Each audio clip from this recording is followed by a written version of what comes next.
एक दफ़ा एक यूसुफ रज़ा गिलानी साहब और जरदारी साहब ने आना था लाहौर, तो एक उसके बाद प्रेस कॉन्फ्रेंस थी, तो शहबाज शरीफ साहब ने उनके साथ होना था।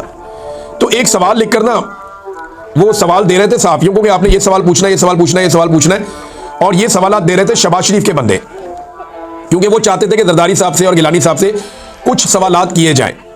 तो मुझे एक सवाल दे दिया एक बंदे ने लाके, मैंने कहा जी ये क्या है? उन्होंने कहा ये सवाल आपने पूछना है। मैंने कहा जी मैंने क्यों पूछना है, मैं कुछ सवाल पूछ लूंगा। उन्होंने कहा नहीं, ये सवाल जो है ना मियाँ साहब की ख्वाहिश है, आपने ये सवाल पूछना है। इमरान साहब, हम मियाँ साहब को बता देते हैं सवाल आपके पास है। अच्छा, वो सवाल कोई बड़ा इंपॉर्टेंट था। तो जैसे ही प्रेस कॉन्फ्रेंस में सवालात का सिलसिला शुरू किया, खुद ही शहबाज शरीफ साहब ने कहा जी इमरान साहब आप पूछें, मेरी तरफ इशारा कर दिए।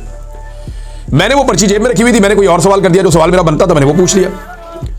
तो शहबाज शरीफ साहब के चेहरे पे बड़े मैंने नागवारी देखी। उसके बाद थोड़ी देर बाद मैंने फिर हाथ खड़ा कर दिया, तो शहबाज शरीफ साहब ने फिर मुझे इजाजत दे दी। उन्होंने कहा जी जी इमरान साहब आप पूछे सवाल।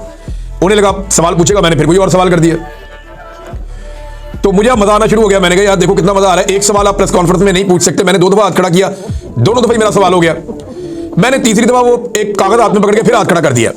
तो मियाँ साहब को लगा कि अब इसके बाद वो सवाल वाली पर्ची है तो आप ये जरूर पूछेगा। मियाँ साहब ने कहा जी इमरान साहब आप कर लें, आप एक और सवाल कर लें। मैंने फिर वो सवाल नहीं पूछा।